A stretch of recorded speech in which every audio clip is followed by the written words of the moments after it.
સ્વામી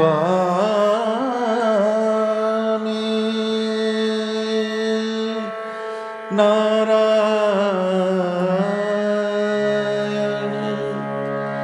સ્વામિનારાયણ સ્વામિનારાયણ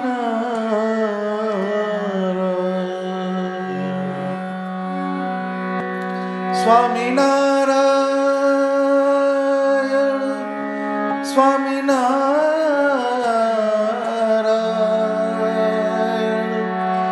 સ્વામિનારાયણ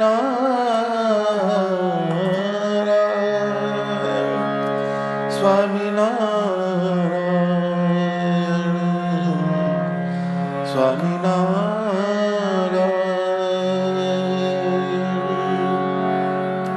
મારે સ્વામિનારાયણ ભજવા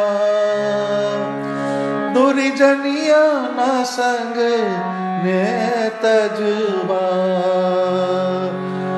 મારે સ્વામિનારાયણ ભજવા દુર્જનિયાના સંગ ને તજવા મેં તો મેલ્યો સંસારીઓ માડી મેં તો મેલ્યો સંસારીઓ માડી જોવા સ્વામિનારાયણ દાડી જોવા સ્વામિનારાયણ દાડી મારે સ્વામિનારાયણ ભજવા દુર્જનિયાના સંગને તજવા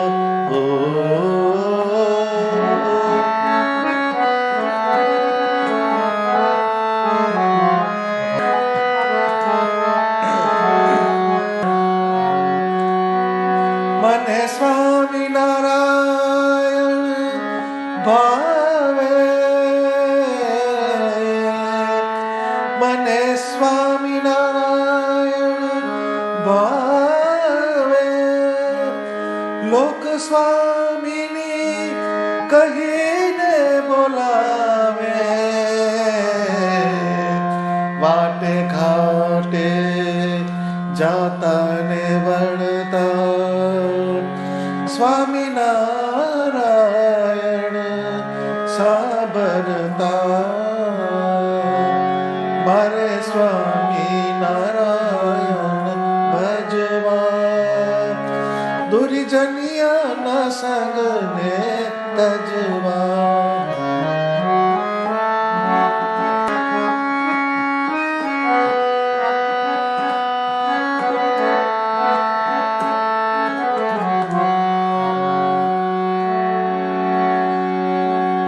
મુખે સ્વામિનારાયણ ગાવું મુખે સ્વામિનારાયણ ગાવું લોકલાજ થકી ન લજાવું પ્રેમ સખી કહે સ્વામીને સારું કુરબાન કર્યું શિર મારું મારે સ્વામિનારાયણ ભજવા દુર્જનિયાના સંગને તજવા ઓ મારે સ્વામિનારાયણ ભજવા દુર્જનિયાના સંગને તજવા સહજાનંદ સ્વામી મહારાજની જય. સૌ હરિભક્તોને મારા જય સ્વામિનારાયણ. આપણા અંતઃકરણમાં ભજન કરવાનો દ્રઢ નિશ્ચય થવો જોઈએ. પહેલો એ નિશ્ચય થાય અંતઃકરણમાં ભજનનો, ત્યારે જ આપણું ભજન પ્રગતિ કરી શકે. હવે ભજન શરૂ થયા પછી એને સ્થિર રાખવું હોય તો એના માટે ઘણા પરિબળો એમાં કામ કરતા હોય છે. ભજનનો ધ્યેય જીવનમાંથી ચૂકી ન જવાય એનું અનુસંધાન બહુ જ રાખવું પડે. કારણ ભજન જ મનુષ્યના જીવનને ધબકતું રાખે છે. માટે શ્રીજી મહારાજે શિક્ષાપત્રીમાં પણ આજ્ઞા કરી કે અમારા આશ્રિતે ભગવાનના ભજન સિવાય વ્યર્થ કાળ નિર્ગમવો નહીં. જો આપણે આપણા શરીરને મનને ભગવાનમાં નહીં જોડીએ તો એની મેળે જ ભગવાન સિવાય બીજી જગ્યાએ આપણા જીવને મન ઢસડી જશે. આ નિર્વિવાદ વાત છે. માટે એકદમ કૃત નિશ્ચય થઈને સંકલ્પ કરવો કે આ દેહે કરીને આ જન્મમાં મારે સ્વામિનારાયણ ભગવાનને ભજી લેવા છે. અહીંયા મારે શબ્દ અગત્યનો છે. મારે એટલે પોતાના આત્માને, પોતાના મનને પ્રેમાનંદ સ્વામી નિર્દેશ કરે છે કે મારે સ્વામિનારાયણ ભજવા. લોકમાં, કુટુંબમાં, વ્યવહારમાં જે બધા નેગેટિવ ફોર્સ હોય એની માટે મારે કોઈ લેવા દેવા નથી. મારે મારું કામ કરી લેવું છે. નહીં તો જેની તેની નિંદા, કુથલી, હસી મશ્કરીમાં સમય પસાર થઈ જાય અને કરવાનું હોય એ રહી જાય. તો સમય પસાર થઈ જાય છે ને આપણને ખબર પડતી નથી. માટે ભગવાનનું ભજન કરી લેવું એ બહુ અગત્યની વાત છે. પહેલી લાઈન પ્રેમાનંદ સ્વામી એનું એક હેમરિંગ કરે છે કે મારે સ્વામિનારાયણ ભજવા.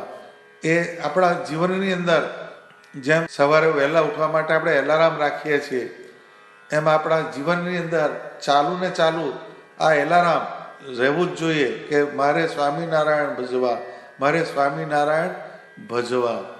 એ સ્વામિનારાયણ ભગવાનને ભજવાનો અંદરથી ઠરાવ એ પાક્કો થવો જોઈએ. આપણા જીવની અંદર એ દ્રઢ કરી દેવું જોઈએ. તો જ આપણાથી શ્રીજી મહારાજનું ભજન થાય. પછી છે દુરીજનિયાના સંગને તજવા. ભજન કેમ નથી થતું? તો કે છે આ જીવને કુસંગનો પાસ લાગે છે. દુરીજનિયાના સંગને તજવા. જેમ દૂધપાક ખાય તો માં કુડાડવી પડે, એવી રીતના ભજન કરીએ ત્યારે જુદા જુદા ઘટ સંકલ્પ સતાવે, જુદા જુદા સંગ, દેશ, કાળ, ક્રિયા અને સંગ, આ ચાર વસ્તુનું અનુસંધાન ભજન સાથે છે. એની અસર હોય છે. માટે એ દુરીજન જે કીધા એ દુરીજન બે જાતના છે. એક એક્સટર્નલ હોય છે બહારના અને એક ઇન્ટરનલ હોય છે. તો જેમ ભગવાન ભજવાના માર્ગની અંદર આપણે પ્રગતિ કરતા હોય તો આપણે જેની સાથે આપણી મિત્રતા હોય, જેની સાથે આપણે ઉઠબેસ હોય, એ સંગ દોષ એ એવી વસ્તુ છે કે જે તમને ભગવાનને ભજવાના માર્ગમાંથી પાડે. કોઈ એવા વિષય માણસ હોય એની સાથે આપણો સંગદોષ થઈ જાય તો એ તમને વિષયના ગાઢ સંકલ્પ કરાવે, એવી ક્રિયામાં લઈ જાય. અને ભગવાનના ભક્તનો સંગ રાખીએ તો એ ભગવાન ભજવાના સંસ્કારની દ્રઢતા કરાવે. તો એ દુરીજન છે એ બહારના પણ દુરીજન છે કે જેની સાથે આપણે ઉઠબેસ હોય એ એવાની સાથે ઉઠબેસ ના કરીએ કે જેનાથી આપણું ભજન ઓછું થાય, આપણું સ્મરણ ઓછું થાય, આપણું ચિંતન ઓછું થાય. તો એ દુરીજન કહેવાય. જેને ભગવાનથી દૂર લઈ જાય એ દુર્જન કહેવાય. સીધી ને સાદી વ્યાખ્યા. તો એના સંગને તજવા. એ જો એનો સંગ તજાય તો જ એ સારો રહે. જેમ દૂધ હોય એને સારું રાખવું હોય તો એને મીઠાથી છેટું રાખવું પડે. એની અંદર જો મીઠું પડે તો એ દૂધ ફાટી જાય, એ દૂધ પછી કશા કામનું ના રહે. એમ મીઠાની જગ્યાએ આ દુર્જનનો સંગ છે એ જો આપણને થઈ જાય તો આપણને ભગવાનને ભજવાના માર્ગમાંથી પાડે છે. એટલે બીજા દુર્જન જે છે એ અંદરના છે. તો જ્યારે ભગવાન ભજવાના માર્ગમાં આપણે આગળ ચાલીએ તો આપણું મન ના પાડે, આપણી બુદ્ધિ ના પાડે, આપણું ચિત્ત ના પાડે. તો આની અંદર એ અંદરના દુર્જન છે, એટલે એને પણ મનને ભગવાનનું મનન કરાવવાનું, ભગવાનના લીલા ચરિત્રનું અનુસંધાન કરાવવાનું, ભગવાનના સ્વરૂપનું વર્ણન જેમાં હોય, બંધુના પદ, ઓરડાના પદ એમાં જોડવાનું. અને બુદ્ધિની અંદર આ સ્વામિનારાયણ ભગવાન છે એ અંત સમયે લેવા આવે છે, એ કલ્યાણકારી છે, એ સુખના દાતા છે, દુઃખના હરતા છે, અનેક પ્રકારના ભયથી આ જીવને છોડાવનારા છે. આવો એક નિશ્ચય એ બુદ્ધિની અંદર મૂકવાનો અને ચિત્તની અંદર ભગવાનનું ચિંતન કરવાનું. આ આકાર જે છે એ જ શ્રેયસ્કર છે, એ જ વિઘ્નહર્તા છે, એવું અંદર સમજીને દ્રઢાવ કરીને ચિત્તની અંદર ભગવાન સંબંધી વિચારો એનું ચિંતન કર્યા કરવાનું. તો આ જે અંદરના અને બહારના બે ફોર્સિસ છે, તો એ જ્યારે ભગવાન સંબંધી થાય તો જ આપણે સત્સંગની અંદર આગળ થઈ શકીએ. તો ગીતાની અંદર પણ ભગવાને કીધું કે યા નિશા સર્વભૂતાનામ તસ્યામ જાગૃતિ સંયમી યસ્યામ જાગૃતિ ભૂતાની સા નિશા પશ્યતો મુનેહી. એટલે કે યા નિશા સર્વભૂતાનામ એટલે જે જગતના જીવ છે એને માટે જે રાત્રિ છે યા નિશા, તો એ વખતે તસ્યામ જાગૃતિ સંયમી, જ્યારે જગતના જીવ ઊંઘતા હોય, જગતના જીવની રાત હોય, ત્યારે જે સંયમી પુરુષ છે, સાધક છે, એ જાગતા હોય છે. કહેતા જે જગતના જીવ એ વિષયની અંદર એની વૃત્તિઓ ડૂબેલી હોય, જ્યારે ભગવાનનો જે ભક્ત હોય, સંયમી પુરુષ છે, એ એમાં જાગી ગયેલો છે. જાગી ગયો કહેતા કે આ પંચ વિષયમાં જે હું મારું મનને જોડું છું, મારા દેહને જોડું છું, પણ એ પંચ વિષય મને અંતે જતા ખુવાર કરશે, મારા કલ્યાણના માર્ગના ઘાતક છે, એવો જ્ઞાન માર્ગને સમજીને એ એમાંથી જાગી જાય છે. યસ્યામ જાગૃતિ ભૂતાની, અને જેમાં જ્યાં જગતના જીવ છે એ મંડ્યા ને મંડ્યા રહે, સા નિશા પશ્યતો મુનેહી. તો એવી જે ક્રિયાની અંદર જે મુનિ કહેતા જે સત્પુરુષ છે, જે જાગેલા સોલ છે, અવેકન સોલ છે, એ એવું સમજે છે કે આની અંદર કશો માલ નથી, આ વ્યવહારની અંદર, લોકની મોટાપની અંદર કશું નથી. જે છે એ પરમાત્માના ધામમાં છે, પરમાત્માના સ્વરૂપમાં છે. આવી એક દ્રઢતા જેને અંદરથી થઈ જાય તો એ જ ભગવાનના માર્ગે આગળ ચાલી જાય છે. એટલે અંદરના દુર્જન અને બહારના દુર્જન આ બેને ઓળખવા પડે કે કોણ મને ભગવાન ભજવાના માર્ગમાંથી પાછું પાડે છે. જેમ સંધ્યા સમય થાય તો આરતીનો સમય થાય, નિયમનો સમય થાય, તો એ વખતે આપણું મન, આપણી બુદ્ધિ આપણને અંદરથી ઘણા તર્ક કરાવે કે આ પિક્ચર જોઈએ, આ સિરિયલ જોઈએ, આ સમાચાર સાંભળીએ. એવી ઘણી અંદર મનની અંદર આપણને આકર્ષણ થાય ને અંદરથી. તો એવી વખતે બુદ્ધિની અંદર આપણે એક નિશ્ચય મૂકવો પડે કે આ પદાર્થ માત્રનો આપણે ચિંતન કરીએ, આ લોકની ક્રિયાને આપણે જોઈએ, એ અંતે આપણને કોઈ કામ લાગવાની નથી. પણ ભગવાનનું વચન પાડીને, ભગવાનનું વચન પાડીને આપણે જે ભજન કરીએ એ જ આપણા જીવનું કલ્યાણ કરનાર છે.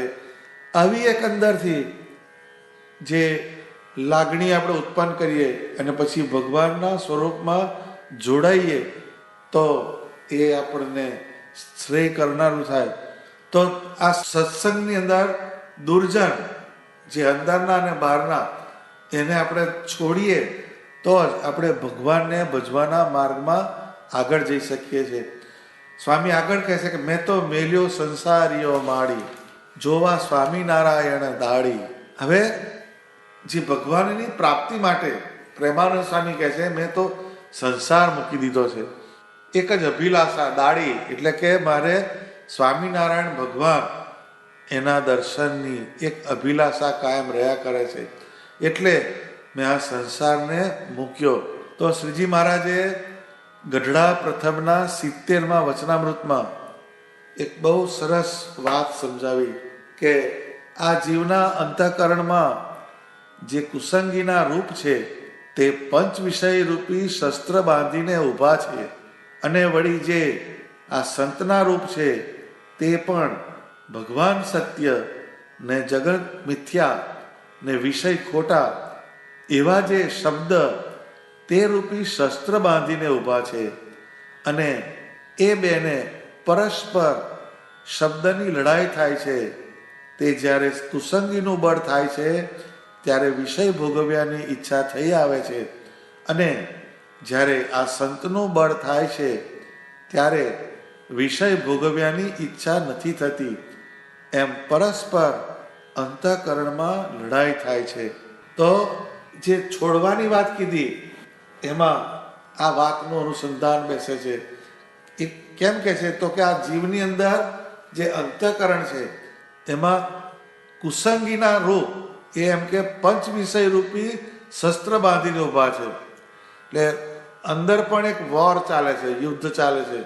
કયું કે કુસંગનો જે ભાગ આપણામાં રહ્યો હોય એ શબ્દ, સ્પર્શ, રૂપ, રસ અને ગંધ આ પંચ વિષય એના તરફના આકર્ષણના શસ્ત્ર બાંધીને ઊભા છે. જ્યારે બીજી બાજુ સત્સંગમાં ગયા હોય, સત્પુરુષનું આપણે અનુસંધાન કર્યું હોય, એનો સમાગમ કર્યો હોય, એનાથી આપણા જીવની અંદર કંઈક શબ્દો પડ્યા હોય સારા, તો એ એમ કહે છે કે ભગવાન એક સત્ય છે, આ જગત ખોટું છે અને જગતની અંદર જે વિષય છે એ ખોટા છે. આવી એક પરસ્પર શબ્દની લડાઈ થાય છે. એમાં જ્યારે જેનું બળ વધે એવું એનું રિઝલ્ટ આવે. જ્યારે કુસંગનું બળ વધે તો આપણને પિક્ચર જોવાનું મન થઈ જાય, બીજી સિરિયલો જોવાનું મન થઈ જાય, કાં તો લૌકિક બધી ક્રિયાઓની તરફ મગજ જતું રહે.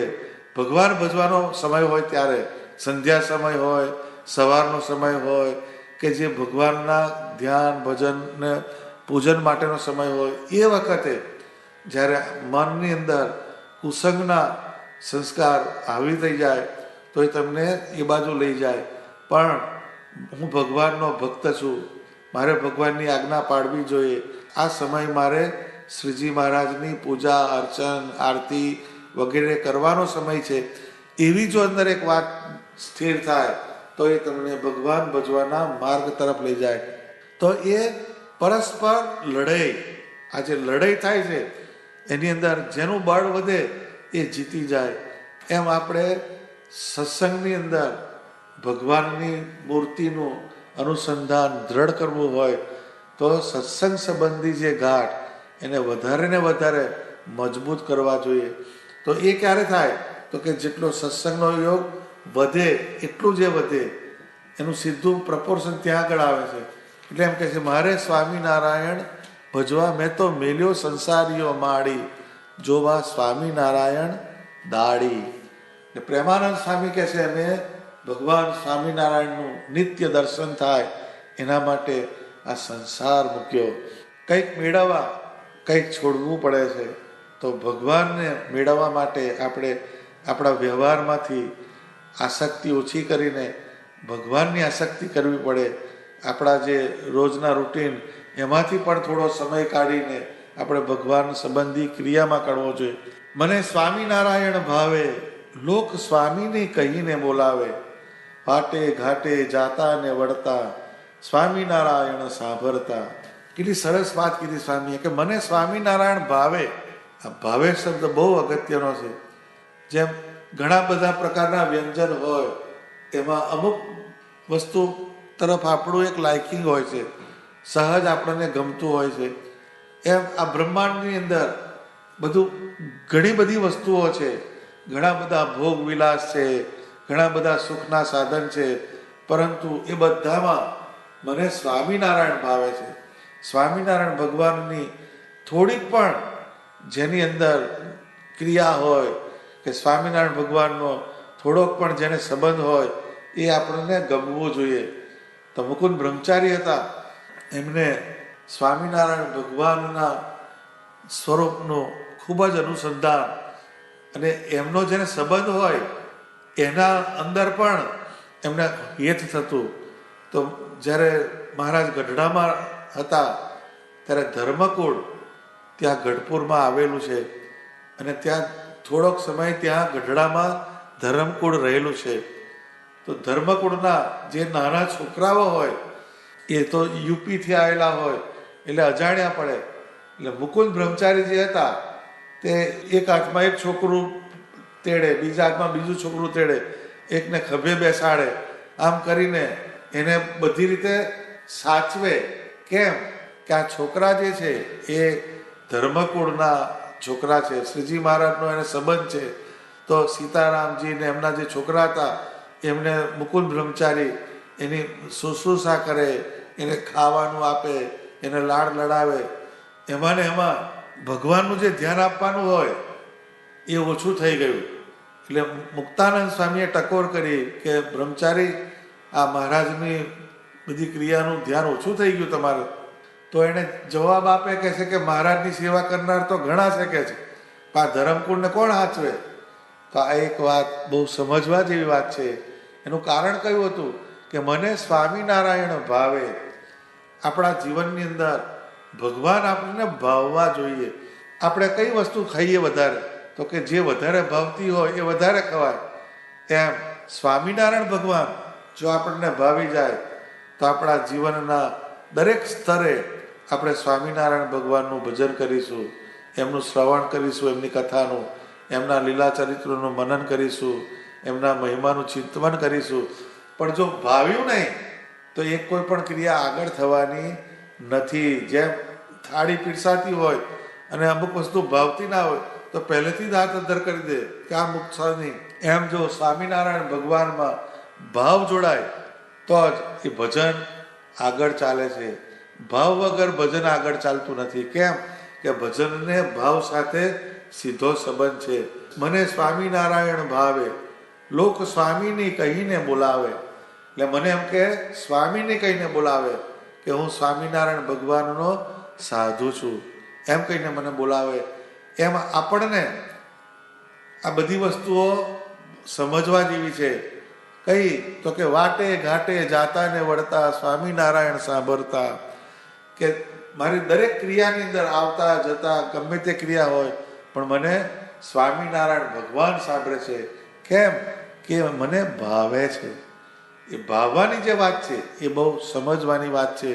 એ સ્વામિનારાયણ ભગવાન આપણને ભાવવા જોઈએ. સ્વામિનારાયણ ભગવાનની કોઈ પણ વસ્તુ એ આપણને ભાવવી જોઈએ. એ નથી ભાવતી એટલે જ એનામાં નિશ્ચય નથી રહેતો. એમનો બનાવેલો સંપ્રદાય, એમની પ્રણાલિકા, એમની જે પરંપરા, એમાં આપણને હેત થવું જોઈએ. એમની વાણીમાં હેત થવું જોઈએ, એમના મંત્રમાં હેત થવું જોઈએ, એમની મૂર્તિમાં હેત થવું જોઈએ, એમના સત્પુરુષમાં આપણને હેત થવું જોઈએ, એમની શિક્ષાપત્રીમાં હેત થવું જોઈએ, એમના વચનામૃતમાં આપણને હેત થવું જોઈએ, એમના ચરણારવિંદમાં આપણને હેત થવું જોઈએ, એમના પ્રસાદીના સ્થાનોમાં આપણને હેત થવું જોઈએ. આ જ્યારે હેત થાય તો જ એ ભાવવાની જે વાત છે એ સાર્થક થાય છે. મને સ્વામિનારાયણ ભાવે, લોક સ્વામીને કહીને બોલાવે. મુખે સ્વામિનારાયણ ગાવું, લોક લાજ થકી ના લજાવું. એટલે મારે સ્વામિનારાયણ ભગવાનને ભજવા છે તો મારે મારા મોઢેથી સ્વામિનારાયણનું ભજન ગાવાનું છે, સ્વામિનારાયણની ધૂન ગાવું. આ ગાવું જે શબ્દ છે એની અંદર એક અભિવ્યક્તિ આવે છે, એની સાથે એક આપણો તંતુ જોડાયેલો હોય છે. એટલે મોઢાથી જ્યારે આપણે સ્વામિનારાયણ ભગવાનની ધૂન ભાવથી બોલીએ, એમની મૂર્તિના કીર્તન બોલીએ તો આપણો જીવ જે છે એ ભગવાનમાં જોડાય છે. લોકલાજ થકી ના લજાવું. એટલે લોકલાજ એ ભજન જ્યારે કરીએ ત્યારે લોકલાજ આડી આવે. આપણને ભગવાનના કહેવડાવવામાં પણ ઘણી વખત સંકોચ થાય. ઘણાને આપણે પૂછીએ કે તિલક ચાલો કરે છો? તો કે ના, બીજું બધું કરું છું પણ કે તિલક ચાલો નથી કરતો. ઘણા એવા હોય કે સવાર પૂજા કરતી ઘડીએ કરું છું, પછી જ્યારે જોબ પર જવું ત્યારે ભૂસી નાખું. આ બધી વસ્તુ જે આવી એમાં એક આપણને લોકલાજ આડી આવી ગઈ. એ લોકલાજ કેટલી ખતરનાક છે કે તમને સ્વામિનારાયણના આશ્રિત છો તમે એવું કહેવડાવવાની અંદર પણ તમને એક શરમ આવી, સંકોચ આવી. તો લોકલાજ જે છે એ આપણને ભગવાનના ભક્તપણામાંથી પાડનારી વસ્તુ છે. એ લોકલાજને દૂર કરીએ એટલે જ મુક્તાનંદ સ્વામી કીધું કે નિસદીન હરિનામ જપે લોકલાજ ત્યાગી મુક્તાનંદ તાસમો નાહી દૂજો બળ ભાગી. એટલે જેમ કે ભગવાનનું નામ નિસદીન હરિનામ જપે, એ કાયમ એમ કે ભગવાનના મંત્રનો જાપ કરે. કેવી રીતે કે લોક લાજ ત્યાગી. અત્યારે ભગવાનનું નામ લેવામાં પણ બધાને લાજ આવે, શરમ આવે, પણ એ ના હોવું જોઈએ. મુક્તાનંદ તાસમો નાહી દૂજો બળ ભાગી. એટલે મુક્તાનંદ સ્વામી કહે છે એના જે લોક લાજને છોડીને સ્વામિનારાયણ સ્વામિનારાયણ સ્વામિનારાયણ સ્વામિનારાયણ એવું એના મુખમાંથી બોલે, એના જેવો બીજો બળભાગી કોઈ નથી. તો એ એનો મહિમા છે. આ મોઢેથી સ્વામિનારાયણ ભગવાનનો મંત્ર ક્યાંથી? એ દુર્લભમાં દુર્લભ વસ્તુ છે. પુરુષોત્તમ નારાયણના મુખમાંથી પ્રગટ થયેલ સ્વામિનારાયણ મંત્ર છે. એમના કીર્તન જે છે એ નંદ સંતોના લખેલા છે, એમની મૂર્તિને જોઈને લખેલા છે. તો એ એમ કે છે મુખે સ્વામિનારાયણ ગાવું, લોક લાજ થકી ના લજાવું, પ્રેમ સખી કહે સ્વામીને સારું, કુરબાન કર્યું શિર મારું. અંતમાં પ્રેમાનંદ સ્વામી કન્ક્લુઝન બાંધે છે કે મારા સ્વામી કહેતા ભગવાન સ્વામિનારાયણ એના માટે કુરબાન કર્યું શિર મારું, મારું જે આ શિર છે એમના ચરણોમાં સમર્પિત કર્યું છે. તો એ પ્રેમાનંદ સ્વામી એમણે પોતાની સેલ્ફને ભગવાનના ચરણે સમર્પિત કરી. તો એમણે હજારોની સંખ્યામાં પદો લખ્યા. એમણે એટલે સુધી કહ્યું કે ધન્ય ધન્ય રસના માયરી વર્ણવે રૂપ હરિનું, આવા ગમન એને માટે દુઃખ જમની પૂરીનું. એમ કે મારી રસના કહેતા મારી જીભને ધન્યવાદ છે કે એ ભગવાન સ્વામિનારાયણના સ્વરૂપનું વર્ણન કરે છે. એટલે એનાથી શું થાય તો કે આવાગમન એને માટે, કે આવાગમન એટલે આવું જવું, એટલે ફરીથી મારે એમ કે ગર્ભમાં ના આવવું પડે, જન્મ મરણની સંસ્કૃતિમાં ના આવવું પડે, અને એનાથી જમની પૂરીનું દુઃખ જાય. એ મારી રસના એટલે કે મારી જીભ ભગવાનનું વર્ણન કર્યું એટલે એને ધન્યવાદ છે. તો એ આખું જીવન એમણે ભગવાનને સમર્પિત કરેલું છે. એમ આપણે આખું જીવન તો સમર્પિત નથી કરી શકવાના, પરંતુ આખા દિવસના જે કલાક હોય એમાંથી એટલીસ્ટ 2 કલાક ભગવાન અર્થે આપણા સમર્પિત થાય. તો એ થોડું થોડું થોડું સમર્પણ જે થાય એનાથી આપણે અક્ષરધામનું જે અંતર છે એ રોજ જે થોડું થોડું થોડું થોડું થોડું ડેસિમલમાં ઓછું થશે. એમ તો સીધું ઓછું થાય એવું નથી. કારણ શું છે કે આપણી વૃત્તિઓ બીજી બધી જગ્યાએ બહુ સમર્પિત થયેલી છે બીજી જગ્યાએ, એટલે ભગવાનના ચરણમાં સમર્પિત થતા વાર લાગે છે. તો એ આખી વાતને આપણે પકડવાની. એટલે પહેલી લાઈન કે મારે સ્વામિનારાયણ ભજવા, દુર્જનિયાના સંગને તજવા. મારે સ્વામિનારાયણ ભગવાન ભજવા જ છે આ દેહ કરીને. એટલે દુર્જન એ ભજનમાં જે આડા પડે એવા વિચારને કાપવાના છે, એવા ગાઢ સંકલ્પને કાપવાના છે, એવાના સંગનો મારે ત્યાગ કરવો છે, પણ મારે ભગવાન ભજી લેવા છે. અને છેલ્લે મને સ્વામિનારાયણ ભગવાનનું ભજન જે પ્રાપ્ત થયું એ મારું મોટામાં મોટું ભાગ્ય છે. એ લોકલાજને પણ દૂર કરીને મારે ભગવાનનું ભજન કરી લેવું છે, અને મારું આ સર્વસ્વ સ્વામિનારાયણ ભગવાનના ચરણે સમર્પિત કરવું છે. આવી એક ભાવના રાખીને આપણે જીવનની અંદર જીવીએ તો કાયમ આપણને અહોનિશ આનંદ આનંદને આનંદ થાય. સહજાનંદ સ્વામી મહારાજની જય.